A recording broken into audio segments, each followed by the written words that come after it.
Hello everyone. आज हम probation of offender act 1958 पढ़ेंगे, जिसे इन्फोर्समेंट हुआ है 16 मई 1958 को। टोटल कितने सेक्शन है? 18। सबसे पहले किसी भी सेक्शन को पढ़ने से पहले, याद करने से पहले थोड़ा प्रोविजन पढ़ लेंगे, तो उससे डायग्राम के माध्यम से हमारे माइंड में सेट हो जाएगा। सारी सेक्शन में देखा जाए तो ये 3 और एक 4 सेक्शन में न्यायालय की शक्ति है। 3 में बोला गया भर्त्सना में छोड़ना है तो 3 एडमोनिशन जिसे कहा जाता है। दूसरा प्रोबेशन में छोड़ना है तो सेक्शन नंबर 4 बोलती है न्यायालय की शक्ति है प्रोबेशन में छोड़ने के बारे में। 4 में प्रोविजन है। 5 क्या कहता है? जब छोड़ा जाएगा तो प्रतिकर और खर्चे व्यक्ति से लिए जाएंगे, तो सेक्शन नंबर 5 इससे डील करता है। इसी प्रकार से सेक्शन नंबर 11 कहता है कि जो सशक्त न्यायालय है या हाई कोर्ट है या अन्य न्यायालय है, तो या अपील या पुनरीक्षण न्यायालय है, तो ये पावर दिया गया है इन सभी न्यायालयों को। कुछ शक्तियां हैं जो हम पढ़ेंगे। इसी प्रकार से सरकार को भी शक्ति मिली है। सरकार को शक्ति धारा 17 में है, जिसमें क्या कहा गया है? स्टेट गवर्नमेंट कानून बनाएगी, लेकिन सेंट्रल गवर्नमेंट के अनुमोदन के बाद ही। इसके बाद हमारा आता है परिवीक्षा अधिकारी, जो सबसे मेन प्रोविजन है यहाँ का। परिवीक्षा अधिकारी क्या होता है? तो ये कड़ी का काम करता है अपराधी के बीच में और न्यायालय के बीच में। अपराधी को जब छोड़ा जाता है तो यही मीडिएटर काम करता है, यही मीडिएटर रिपोर्ट तैयार करता है। यह परिवीक्षा अधिकारी है। परिवीक्षा अधिकारी की सेक्शन कहाँ कहाँ पे है? तो 13, 14, 15 और 16। 13 में बोला गया है इन्हें जब लाया जाता है तो नियुक्ति और मान्यता दे दिया जाता है किसी व्यक्ति को परिवीक्षा अधिकारी के रूप में। तो 13 में कहा गया है। 2 तरीके से हमने अभी तक देखा है कि नियुक्ति के माध्यम से ही इनकी या सिविल जज की या कोई भी वैकेंसी में नियुक्ति होती है। यहाँ पे मान्यता शब्द भी है, याद रखेंगे। ये जो व्यक्ति होते हैं लोक सेवक कहे जाएंगे सेक्शन 21 आईपीसी में, लेकिन अब बीएनएसएस आ गया है। उसकी कहाँ पे? डेफिनेशन क्लोज के 28 डेफिनेशन पे इसके बारे में कहा गया है। इनकी क्या क्या ड्यूटी रहेंगी, इनको क्या क्या निभाना पड़ेगा, ये सब सेक्शन 14 में कहा गया है। इसी प्रकार से सेक्शन 16 कहती है कि जब स्टेट गवर्नमेंट ने कोई काम किया है, परिवीक्षा अधिकारी ने कोई काम किया है या अन्य अधिकारी ने कोई काम किया है, तो इनको संरक्षण मिलता है अगर गुड फेथ में कोई कार्यवाही इन लोगों ने किया है तो। सामान्यतः परिवीक्षा अधिनियम क्यों लाया गया है? ताकि कोई व्यक्ति जो प्रथम बार अपराध करता है तो उस व्यक्ति को छोड़ना, और छोड़ने के बारे में प्रोविजन दिया गया। भर्त्सना में छोड़ना है, परिवीक्षा में छोड़ना है, ये सब क्या होता है एक एक हम पढ़ेंगे। सीआरपीसी में हमने देखा 360 में लिखा गया है कि परिवीक्षा में किसी व्यक्ति को छोड़ना, उससे संबंधित सदाचरण केस से क्या रहेगा, क्या क्या प्रोविजन है। लेकिन अब सीआरपीसी भी हमारा चेंज हो गया है। अब आ गया हमारा 2023 का अधिनियम, जिसमें धारा 401 हो गई है। 360 का जो प्रोविजन है वो 401 में आ चुका है। यह उपबंध करता है, क्या क्या उपबंध करता है हम शॉर्ट में से पढ़ते हैं, जो मैंने बनाया है, बेरेक्ट से आप पढ़ लीजिएगा। सदाचरण की परिवीक्षा या भर्त्सना के पश्चात छोड़ देने का आदेश। सदाचरण मतलब अच्छे आचरण को देखते हुए, परिवीक्षा यानी कि प्रोबेशन यानी कि 3 साल के लिए निगरानी में रखते हुए बंद पत्र के साथ या प्रतिभूत सहित रहित इसे सदाचरण पर, अच्छे आचरण पर परिवीक्षा दी जाती है, यानी कि प्रोबेशन। और भर्त्सना का मतलब होता है कि किसी ने अपराध किया है, दोषी पाया गया है, लेकिन पहली बार अपराध किया था, न्यायालय ने उसे डांटा फटकारा और बोला अब अपराध नहीं करना, चलो जाओ, तो ये होता है भर्त्सना। भर्त्सना में कोई भी बॉन्ड नहीं भराया जाता, सिक्योरिटी की आवश्यकता नहीं होती है। लेकिन परिवीक्षा में ये होता है। 3 वर्ष का प्रोविजन है, 3 वर्ष तक का, उसमें कोई भी हो सकता है। यहाँ पे कौन से मामले हैं जब भर्त्सना में किसी को छोड़ना हो तो, या धारा का लाभ लेना हो तो? किसी भी व्यक्ति ने जो 21 वर्ष से अधिक का है, कोई व्यक्ति जो 21 वर्ष से अधिक का है, पहली बार अपराध कर रहा है, पहली बार अपराध करने पर कैसा अपराध किया है जिसके लिए दंड 7 वर्ष तक का हो सकता है, 7 वर्ष तक के अपराध वाला दंड किया तभी उसको बेनिफिट मिलेगा। या फिर 21 वर्ष से कम का बच्चा है तो उसको तो बेनिफिट मिलेगा ही, या महिला है उसको भी बेनिफिट मिलेगा, लेकिन पहले भी दोष सिद्धि नहीं किया जाना चाहिए, वो दोष सिद्धि ना हो रहा हो, और उसने जो अपराध किया है वो मृत्युदंड या लाइफ इम्प्रिजनमेंट वाला ना हो। यहाँ पे सीआरपीसी अपने बीएनएसएस पे ये नया प्रोविजन लिखा गया है। आगे क्या लिखा हुआ है? तो आगे हम पढ़ते हैं कि पूर्व दोष सिद्धि नहीं होना चाहिए। अब क्या होगा? बंद पत्र या जमानत पर या बुलाने पर हाजिर होना पड़ेगा उसको। जब उसको छोड़ा जाएगा, जब इस धारा का लाभ दिया जाएगा, तो बंद पत्र भरेगा, जमानत पर होगा, और बुलाने पर जब बुलाएंगे तो आएगा। अगर कोई दंडादेश पाने न्यायालय बोलेगा तो पाना पड़ेगा। या फिर परेशानी बनाए रखने बोला गया है तो 3 साल तक का, किसनी भी अवधि का, 3 साल से ज़्यादा की नहीं होगी। पर शांति बनाए रखने के लिए प्रोविजन किया गया है।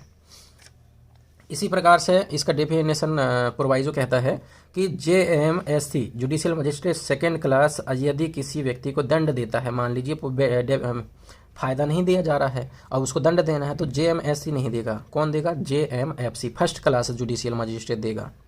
और जुडिशियल मजिस्ट्रेट फर्स्ट क्लास क्या क्या कर सकता है? तो जब जुडिशियल मजिस्ट्रेट के सामने मामला निवेदित होगा तो दंडादेश देगा, आदेश देगा, अतिरिक्त जांच करना चाहेगा वो कर सकता है, अतिरिक्त साक्ष्य लेना चाहे तो वो साक्ष्य भी ले सकता है। इसके बाद में इसमें कौन कौन से अपराध आते हैं? चोरी वाला मामला है, भवन में चोरी 380 जो पुराना लॉ में था अभी नया आ गया है, बेईमानी से दुर्विनियोग करना, छल करना, या जो भारतीय न्याय संहिता की धारा 2 है, भारतीय न्याय संहिता में 2 वर्ष तक का या जुर्माना, मतलब ऐसा अपराध किया है जिसमें दंड 2 साल तक का है या 2 साल के अंदर का है या जुर्माना है, पहले दोषी नहीं हुआ है तो भर्त्सना के पश्चात में छोड़ देगा। जब भर्त्सना वाला व्यक्ति आता है तो सबसेक्शन 3 बोलता है कि ये सारा प्रोविजन अप्लाई होगा उसके लिए।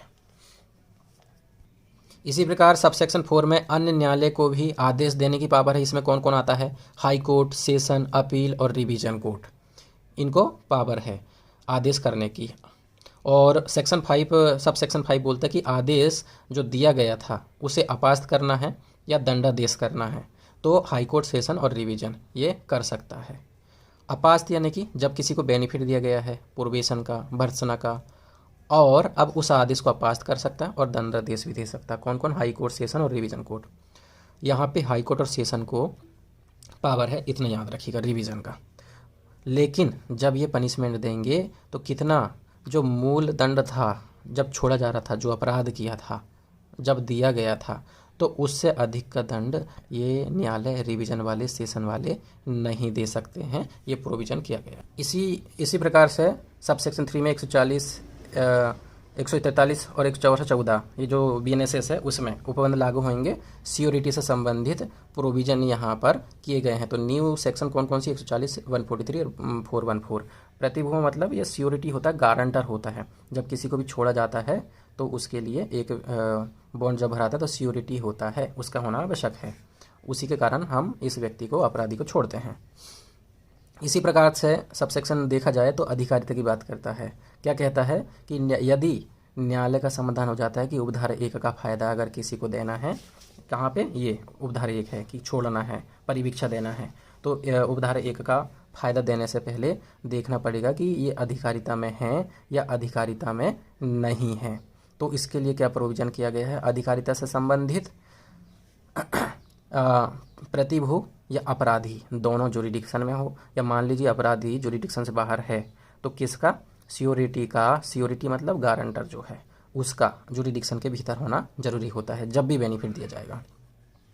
अब जब छोड़ा गया है तो शर्तें भी दी गई हैं अपराधी को, और उन शर्तों को अगर पालन करने में असफल रहता है तो उसके विरुद्ध में वारंट जारी करने की न्यायालय की पावर कहाँ पे है? 8 में है। इसी प्रकार 9 में क्या है कि अभिरक्षा, प्रतिभू पर जमानत दे सकते हैं या सुनवाई पश्चात दंडादेश दे सकते हैं। जब जो वारंट दिया गया है वो आएगा न्यायालय में व्यक्ति अपराधी, तो क्या होगा? उसे अभिरक्षा में कस्टडी में ले लिया जाएगा और सुनवाई के पश्चात में दंड भी दे सकते हैं। ठीक है। और प्रतिभू अगर है कोई तो उस पर जमानत भी इसको मिल जाएगी। ये प्रोविज़न पूरा 360 का अब जो नया BNSS है 401 वो पढ़ रहे हैं हम। प्रोबेशन ऑफ ऑफेंडर एक्ट 1958, ठीक है, JJ एक्ट और किशोर अपराधियों के उपचार पर प्रभाव नहीं डालता है, सेक्शन 10 ये प्रोविज़न करता है। सबसेक्शन 10। इसका आगे देखते हैं डेफिनेशन क्लोज। पहले में तो संपूर्ण भारत पर लागू होगा, ये कहा गया है। कब से लागू होगा हमने इसे पढ़ चुका है। अब आते हैं डेफिनेशन क्लोज में। डेफिनेशन क्लोज में कितनी? 4 डेफिनेशन दी गई है। संहिता का मतलब क्या होता है? CRPC 1898। अभी कब की है CRPC? 1973 की।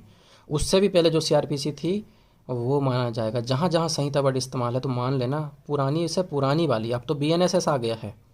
CRPC की जगह भारतीय न्याय सुरक्षा संहिता है। इसके पहले क्या थी? CRPC। उसके पहले कौन सी CRPC थी? 1898 की। तो यहाँ पे 1898 की बात कर रहा है। मतलब जहाँ जहाँ पे कोई सेक्शन लिखा होगा वो CRPC ये पुरानी वाली है। हमें अब BNSS की सेक्शन वहाँ पे ऐड करना पड़ेगा, जो मैं आपको बताऊँगा। अगला है हमारा परिवीक्षा अधिकारी। तो बताया कि धारा 13 में जो परिवीक्षा अधिकारी है वही नियुक्त अधिकारी को परिवीक्षा अधिकारी माना जाएगा। उसके बाद में आता है विहित। विहित से इस अधिनियम के अधीन किए गए नियमों द्वारा विहित अभिप्रेत है। ठीक है, आगे पढ़ते हैं कि ऐसे शब्दों और पदों का जो इस अधिनियम में प्रयुक्त है किंतु परिभाषित नहीं किया गया है। CRPC 1898 में जाएंगे और वहाँ से अर्थ निकाल लेंगे। ये हमारा डेफिनेशन क्लोज हो गया है। उसके बाद में अब हम आते हैं सेक्शन नंबर 3 पे।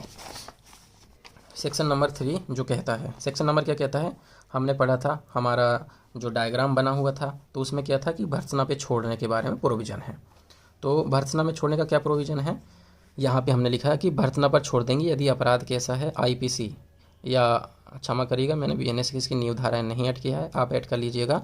जो पुरानी IPC की धाराएं हैं वो थी चोरी की, चोरी, घर में चोरी करना, इसी प्रकार आपराधिक दुर्व्यवहार करना, 420 का मामला, छल करना, 420, ये सारे अपराध हैं। या फिर कोई भी लॉ में जो 2 साल तक का या फाइन, और पहली बात है पूर्व दोष सिद्धि नहीं किया गया है, किसी भी लॉ में या IPC में 2 साल तक का दंडनीय अपराध किया है या फाइन किया है तभी भर्त्सना पर छोड़ते हैं, एडमोनिशन पे। इसमें कोई दंड नहीं दिया जाता है, कोई गारंटी नहीं ली जाती है और छोड़ दिया जाता है।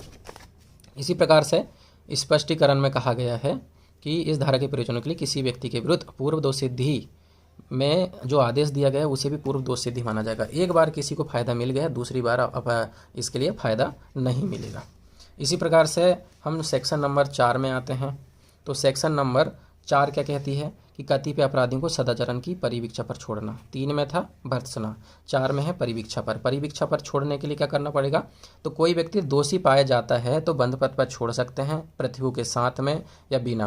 प्रतिभू क्या होता है, गारंटर होता है एक व्यक्ति, श्योरिटी जिसे बोलते हैं, तो वही व्यक्ति यहाँ पे आता है छुड़ाने के लिए।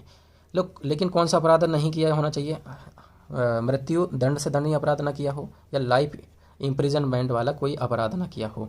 और कितना देंगे इसको परिवीक्षा पर छोड़ेंगे, तो 3 साल तक उपस्थित होना पड़ेगा उसको, या दंड दिया जाएगा बीच में तो आना पड़ेगा, या परिशांति बनाए रखने के लिए उसको कार्य करना पड़ेगा। इसी प्रकार से जब भी इसका बेनिफिट देंगे तो 360 में हमने पढ़ा था ना जुरिडिक्शन के भीतर, यहाँ पे भी लिखा है कि भीतर निवास करना चाहिए, निवास या उपजीविका 2 हो, किसका, या तो अभियुक्त का या गारंटर या श्योरिटी का, ये दोनों होंगे। फिर अगला होगा आदेश करने से पहले, छोड़ने से पहले परिवीक्षा अधिकारी की रिपोर्ट पर विचार करेगा कौन, न्यायालय। ये कहाँ पे दिया गया है, 2 में दिया गया है। इसी प्रकार से हमारे 3 में दिया गया है, और 3 बोलता है कि अतिरिक्त परिवीक्षण आदेश 1 साल के लिए बढ़ाया जा सकता है, यहाँ पे दिया गया है। जब उपधारा 1 के अधीन आदेश किया जाता है तब यदि न्यायालय की यह राय है कि अपराधी या जनता के हितों में ऐसा करना समीचीन है तो वह अतिरिक्त एक परिवीक्षण आदेश पारित कर सकेगा। अतिरिक्त परिवीक्षण आदेश जो कम से कम कितना पर्यवेक्षण करने के लिए होगा, उसको सुपरविजन में रखना, उसको निगरानी में रखना, 1 वर्ष से कम करना होगा, अतिरिक्त होने वाला होगा जो विनिर्दिष्ट हो। और ऐसे पर्यवेक्षण आदेश ऐसे शर्तों अधिरूपित होंगी जैसा कि सम्यक पर्यवेक्षण के लिए आवश्यक समझता हो। प्रोबेशन मैक्सिमम होता है 3 साल के लिए, ठीक है, ये बात याद रखना। इसके बाद में हमारा आगे आता है सबसेक्शन 4। सबसेक्शन 4 क्या कहता है, अतिरिक्त शर्तों के पालन करने में या प्रतिभू सहित या बिना बंध पत्र के बारे में प्रोविजन करता है। क्या है कि फिर से और भी अलग से कुछ नई शर्तें दी गई है तो उसका पालन करना पड़ेगा। अब पालन प्रतिभू के साथ में भी करना पड़ सकता है या बिना बंध पत्र के भी कर सकता है, तो 4 में ये प्रोविजन किया गया है। सबसेक्शन 5 क्या कहता है, जब भी पर्यवेक्षण का आदेश, पर्यवेक्षण मतलब परिवीक्षा अधिकारी निगरानी में रखता है, सुपरविजन में, तो कैसे होगा, निबंधन और शर्तों को न्यायालय समझाएगा कि कैसे क्या होगा, और परिवीक्षा अधिकारी को भी इसकी आदेश की प्रति न्यायालय देगा। ये बात 5 से हमको याद रखनी है। उसके बाद में हमारा सेक्शन कंप्लीट हो जाता है, 5 ही है, ठीक है। अब आते हैं सेक्शन नंबर 5 पर। सेक्शन नंबर 5 क्या कहता है, छोड़े गए अपराधियों से प्रतिकर और खर्च की अपेक्षा करने की न्यायालय की शक्ति, यानी कि हम खर्चा ले लेंगे, है ना, प्रतिकर ले लेंगे जिस व्यक्ति को छोड़ा जा रहा है। सेक्शन 3 और 4 का जब यूज़ करते हैं तब ये लिया जाता है। तो क्या क्या ले सकते हैं, हानि जो हुई है या क्षति के लिए युक्त जो कंपनसेशन हो सकता है वो लेंगे। साथ में दूसरे पॉइंट में लिखा गया है कि कार्यवाही में खर्च लगा है तो वो खर्च को भी किससे लिया जा सकता है, उस व्यक्ति से लिया जा सकता है जिसके छोड़ा गया है। उसके बाद में आते हैं सबसेक्शन 2। सबसेक्शन 2 क्या कहती है, रकम जुर्माने के रूप में वसूल करेंगे, रकम जुर्माने के रूप में वसूल करेंगे। अब CRPC 1898 का यहाँ पे जिक्र किया गया है, मैंने नई वाली भी लिखा है, तो ये पुराना 386 387 धारा थी, और अब जो भारतीय न्याय सुरक्षा संहिता है उसकी कौन सी धारा होगी, 461 और 462। और सीआरपीसी जो हमारी 1973 अभी की थी वो कौन सी सेक्शन है, 421 422। हमें याद क्या रखना है, ये दो सेक्शन को याद रखना है। किससे संबंधित है ये, कि रकम का जुर्माने के रूप में वसूल किया जाना, इससे संबंधित है। चलिए आगे बढ़ते हैं। सब सेक्शन 3(5) का क्या बोलता है, सिविल न्यायालय उपधारा 1 में दी गई रकम की गणना में लेगा। जब ये मामला कौन सा है, आपराधिक मामला है, इसमें दंड देंगे या छोड़ेंगे। अब इसी मैटर में कोई सिविल मामला चल रहा है, तो जब भी सिविल मामला चलेगा तो कोई जो रकम यहाँ पे ली गई है इस धारा के अंतर्गत उसको भी ध्यान में रखेगा। क्या लिखा है 5 का, उसी मामले में जिसके लिए अपराधी अभियोजित किया जाता है पैदा होने वाली बात का विचारण करने वाला सिविल न्यायालय नुकसानी दिलाने में उस किसी रकम को गणना में लेकर जो उपधारा 1 के अधीन प्रतिकर के रूप में संदत या वसूल की गई है। तो ये हमारा ये प्रोविजन। अब हमारा आता है सेक्शन नंबर 6। सेक्शन नंबर 6 किसके बारे में करता है कि 21 वर्ष कम आयु वाले जो अपराधी हैं उनको कारावास नहीं दी जाती है। ये प्रोविजन है जनरल, यहाँ पे लिखा हुआ है। क्या लिखा है कि 21 वर्ष कम आयु का कोई अपराधी है अंडर, और उसने कौन सा अपराध नहीं किया है, अपराध छोटा किया है, लाइफ इम्प्रिजनमेंट या आजीवन कारावास का दंड मिले ऐसा अपराध नहीं है, छोटा अपराध है उससे, तो वहाँ पे दंड नहीं दिया जाएगा, उसे छोड़ दिया जाएगा। लेकिन जब न्यायालय दंड देगा तो दंड के कारण को न्यायालय को लिखना पड़ेगा कि मैं ये मानता हूँ कि अपराधी ने प्रथम बार जो अपराध किया है ये समाज के विरुद्ध है और गंभीर प्रकृति का है, यहाँ पे माफ़ी नहीं दी जानी चाहिए। तो ये कारण लिखेगा न्यायालय और बोलेगा कि मैं धारा 360 यानी कि नई वाली और जो भी धारा 3 और 4 है प्रोबेशन एक्ट का उसका लाभ नहीं देना चाहता, तो वो कारण अभिलिखित करना पड़ेगा। और क्या लिख सकते हैं, सीआरपीसी 401 जो परिवीक्षा संबंधित है उसका लाभ नहीं देना चाहते, ये ऐसा लिखकर जजमेंट लिख देता है न्यायालय। सब सेक्शन 2 क्या बोलती है कि जो धारा 3 और 4 किससे रिलेटेड है, प्रोविजन और एडमोनिशन से। एडमोनिशन 3 में है और प्रोविजन 4 में है। क्या कहता है, न्यायालय परिवीक्षा अधिकारी की रिपोर्ट को मांगेगा और जानकारी पर विचार करेगा। ठीक है, इसको पढ़ लेते हैं। अपने यह समाधान करने के प्रयोजनों के लिए क्या उपधारा 1 में निर्दिष्ट किसी अपराधी को धारा 3 या 4 के अधीन लाभ नहीं देना चाहिए और उसे दंड देना चाहिए। न्यायालय परिवीक्षा अधिकारी से रिपोर्ट मांगेगा और रिपोर्ट यदि कोई हो अपराधी के चरित्र और शारीरिक और मानसिक दशा के रूप से संबंध उसे प्राप्त किसी अन्य जानकारी पर विचार करेगा। कब विचार करेगा, यहाँ पर जब दंड देना हो, क्योंकि 21 वर्ष से कम वाले व्यक्ति को दंड नहीं देते हैं, लेकिन दंड दोगे तो परिवीक्षा अधिकारी की रिपोर्ट पर भी विचार करेंगे। ये हमारा सेक्शन 6 कंप्लीट हो जाता है। अब सेक्शन 7 बोलता है कि जो भी रिपोर्ट परिवीक्षा अधिकारी देता है कॉन्फिडेंशियल रहेगी, यानी कि गोपनीय बनाया रखेगा, किसी को जानकारी नहीं होगी। हाँ, परंतु न्यायालय अपराधी को सार उसका संशोधित कर सकता है और जो साक्ष्य है वो ले सकता है। ये बात कहाँ पे की गई है, 7 में की गई है। परिवीक्षा अधिकारी की रिपोर्ट गोपनीय होना धारा 4 की उपधारा 2 या धारा 6 की उपधारा 2। धारा 4 की उपधारा 2 क्या थी, 4 की उपधारा 2 में कहा गया था कि कोई भी आदेश संबंधित परिवीक्षा अधिकारी रिपोर्ट मांगा जाएगा। जब भी दंड दिया जाएगा तो आदेश करने से पूर्व में विचार किया जाएगा परिवीक्षा अधिकारी की रिपोर्ट में। इसी प्रकार से धारा 6 के 2 में क्या बोला है, जब भी 21 वर्ष से कम का व्यक्ति है दंड नहीं देना चाहिए, दंड दे रहे हो तब भी रिपोर्ट पर विचार किया जाएगा। तो ये हमारा कंप्लीट होता है। ठीक है ना। अब आता है हमारा परिवीक्षा की शर्तों में फेरफार। परिवीक्षा की शर्तों में फेरफार से क्या संबंधित है, मान लीजिए कि किसी को परिवीक्षा में छोड़ा गया है, अब उसमें हमने कोई परिवर्तन कर लिया शर्तों में या कोई चीज़ें हैं उनमें कर लिया, तो परिवीक्षा अधिकारी के आवेदन पर ये कर सकते हैं, बंद पत्र की शर्तों में फेरफार हो जाएगा। कौन करेगा, न्यायालय करेगा। परंतु फेरफार करेंगे जब भी तो पूर्व अपराधी, अब तो वो छूट गया तो अपराधी नहीं माना जाएगा, तो पूर्व अपराधी या जो प्रतिभू है, प्रतिभू मतलब सियोरिटी जिसने उसकी गारंटी लिया है, उन दोनों को सुनवाई का अवसर देंगे। उसी के पश्चात में परिवीक्षा की शर्तों में फेरफार कर सकते हैं। उसके बाद में क्या होगा, उनको सुनने के बाद में यदि इनकार करता है प्रतिभू तो नया बंद पत्र भरने बोलेंगे, नया सियोरिटी लाने के लिए बोलेंगे उसको, तो नया बंद पत्र भर सकता है अपराधी, पूर्व अपराधी। और अपराधी अगर मना कर रहा है ऐसा करने से, फेरफार की शर्तों के बारे में ऑब्जेक्शन उठा रहा है या असफल रह रहा है क्या करने में, स्वीकार करने में और बंद पत्र के लिए, तो उसे क्या कर सकते हैं, असफल होने पर दंड दिया जा सकता है, दंडित कर सकते हैं। ठीक है। अब धारा जो 8 है उसका हम तीसरा पढ़ते हैं। यहाँ तक हमारा हो गया है। 3 कहता है, इसमें इसके पूर्व अंतर्विष्ट किसी बात के होते हुए भी किसी न्यायालय का जो किसी अपराधी के संबंध में धारा 4 के अधीन कोई दंडादेश पारित करता है, परीक्षा अधिकारी द्वारा किए गए आवेदन पर समाधान हो जाता है कि अपराधी का आचरण ऐसा रहा हो कि उसे और आगे परीक्षाधीन रखना आवश्यक हो गया है, तो वह उसके लिए दिए गए बंध पत्र को उन्मोचित कर सकता है। तो बंध पत्र उन्मोचन कहाँ पे है? 8 के 3 में है। धारा 9 कहता है कि बंध पत्र की शर्तों के अनुपालन में अपराधी के असफल होने की दशा में क्या प्रक्रिया होगी। बंध पत्र उसे दिया गया था, शर्तें पालन करना था, अगर वो उन शर्तों को पालन नहीं करता तो क्या होगा? तो बंध पत्र की शर्तों के अनुपालन में असफल रहेगा, फेल हो जाता है, तो परीक्षा अधिकारी रिपोर्ट देता है उस पर, या अन्यथा विश्वास होता है न्यायालय को, तो क्या किया जाएगा?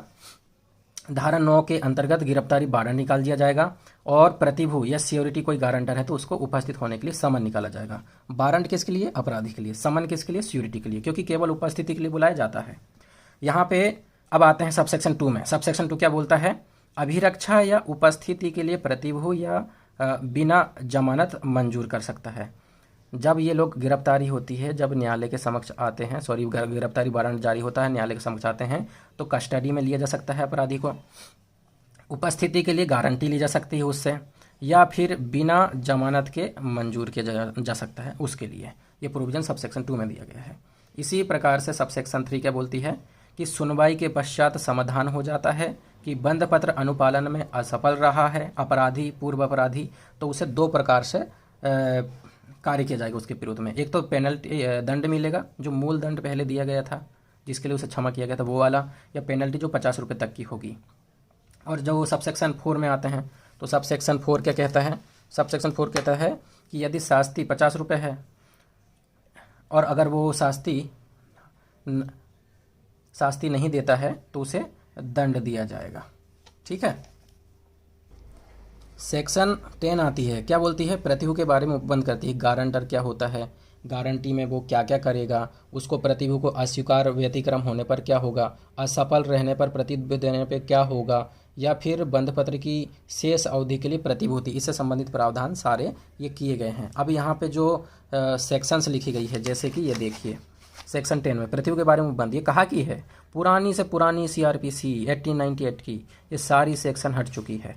तो हमने ये सेक्शन तो लिखा है पुरानी CRPC की, फिर हमने नई CRPC की सेक्शन लिखा है, ये वाली है।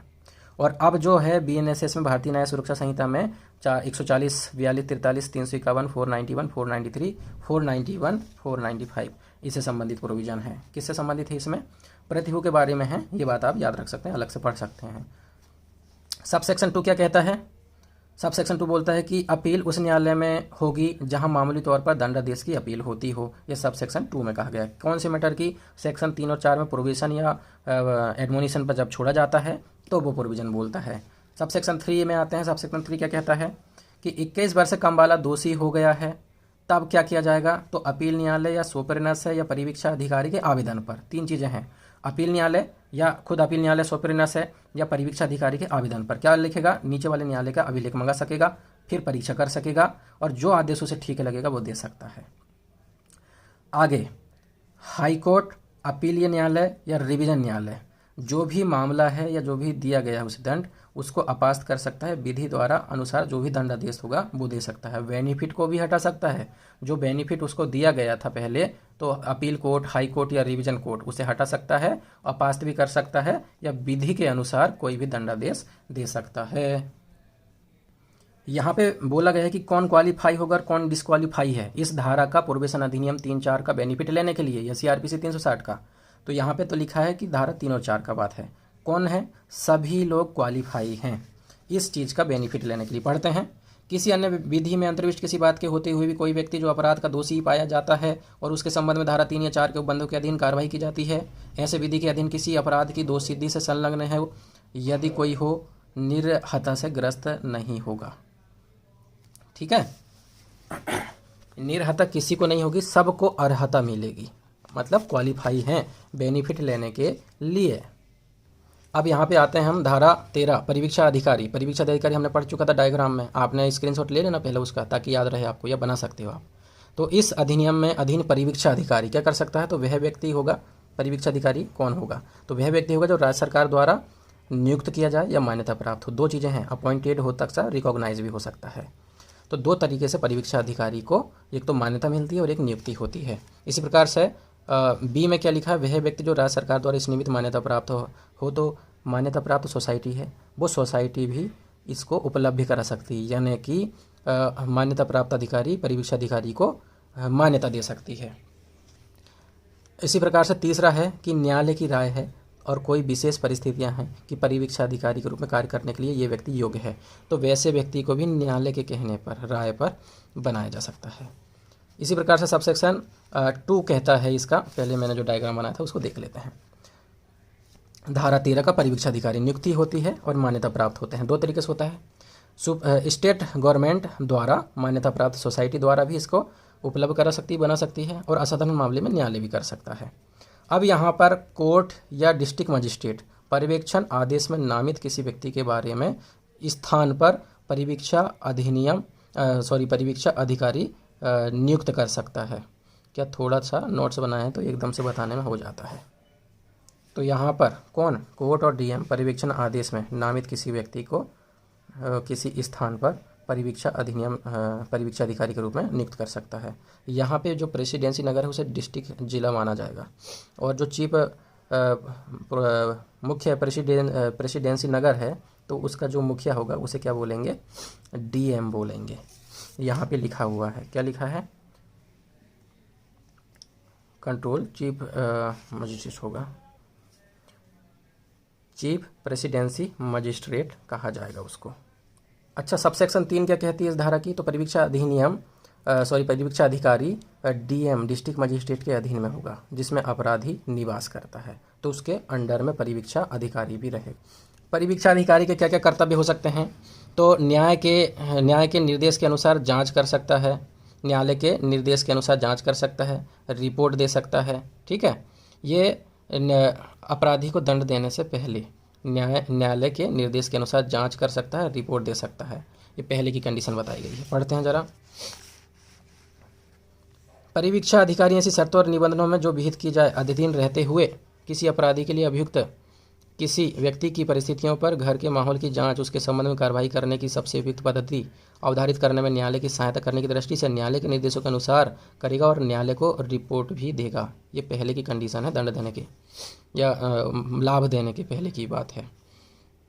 अब दूसरा क्या बोलता है, आदेश के बाद में ये कार्य किया जाएगा। आदेश के बाद में तो क्या बोलता है, परिवीक्षाधीन अपने पर्यवेक्षण के अधीन रखे गए अन्य व्यक्तियों का पर्यवेक्षण करेगा और जहां आवश्यक हो उनके लिए उपयुक्त नियोजन ढूंढने का प्रयास करेगा। ये आदेश के बाद की। परिवीक्षा अधिकारी सबसेक्शन 4 में क्या करता है, छोड़े गए व्यक्ति को सलाह देगा, सहायता देगा, क्योंकि परिवीक्षा अधिकारी का काम ही क्या होता है, न्यायालय को मदद करना, रिपोर्ट देना, रिपोर्ट बनाना, साथ में अपराधी व्यक्ति का अच्छा व्यवस्था करना, उसे सलाह देना, मार्गदर्शन देना, इस बारे में सारा कार्य किसका होता है, परिवीक्षा अधिकारी का होता है। और क्या कर सकता है, तो अगला बोलता है कि अन्य कर्तव्य जो विहित किया जाए वो कार्य भी ये परिवीक्षा अधिकारी के कर्तव्य में आ जाएगा। तो टोटल कितने हो गए, 1 2 3 4 5 कर्तव्य हो गए।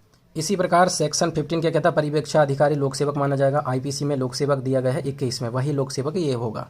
लेकिन अभी इसे कहाँ कर दिया गया है, तो सेक्शन नंबर 2 के 28 में BNSS में डेफिनेशन क्लोज में आ चुका है। लोक सेवक 28 नंबर के डेफिनेशन में दिया गया है। अच्छा, 16 क्या कहता है कि जो भी ये कार्यवाही करते हैं कौन कौन, स्टेट गवर्नमेंट, यहाँ पे हमने लिखा है धारा 16 के अंतर्गत स्टेट गवर्नमेंट है ना, पढ़ ही लेते हैं इसको।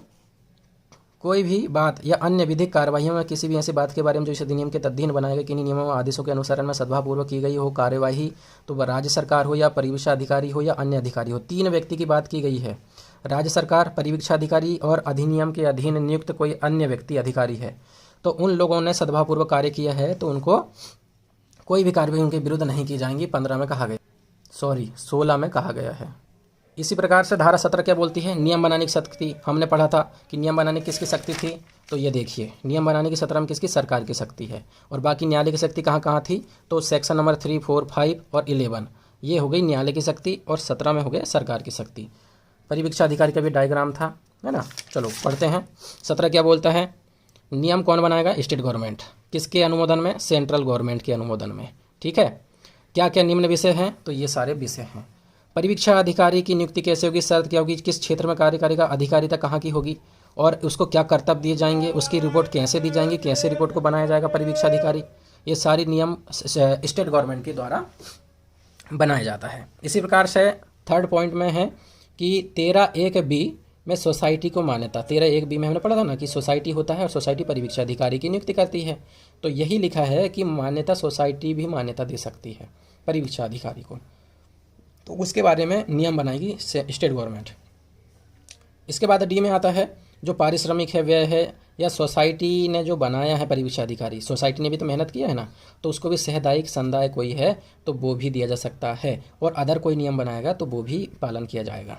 इसी प्रकार से नियम को बनाना, और जब नियम बन जाएगा तो राज्य विधानमंडल के पास में स्टेट लेजिस्लेटर के सामने तुरंत समक्ष में रखा जाएगा इस चीज़ को।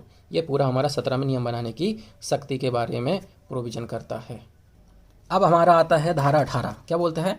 कुछ अधिनियमों के प्रवर्तन की व्यावृत्ति, मतलब कि इन पर लागू नहीं होता।